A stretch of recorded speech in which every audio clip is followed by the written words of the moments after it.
Welcome to this quick tutorial on how to customize a widget. If you wish to modify the aesthetics of your widget, such as the font size and color, background color, borders, radius, width, height, or font weight, we've got you covered. To begin, simply click on Customize to open the Design Control modal. This will show a live preview for both desktop and mobile. Let's start with the product images.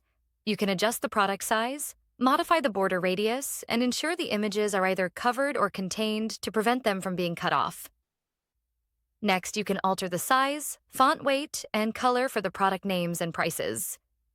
You can also change the color, size, and positioning of the product price. Other customization options include text for variant options, swatches, labels, and drop-down menus. For instance, you can increase the size, border radius, and color of swatches. If at any point you wish to discard your changes, simply click on the Discard Changes button to reset to the default state. Moving on to the widget card, you can customize the widget title, total price, and background color.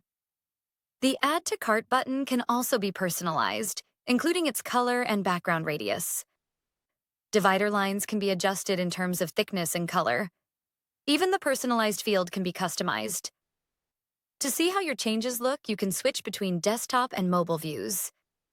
Once you're satisfied with your changes, press Save. It will take a moment to save all the changes. During the customization process, all changes will be reflected in the live preview. For example, if you change the border radius of the personalized field, you'll see the changes in real time. When you're finished with the changes, click Save. If you want to discard the changes, click Discard. All changes will also be visible in the live preview. If you have any questions, don't hesitate to ask. We're here to help.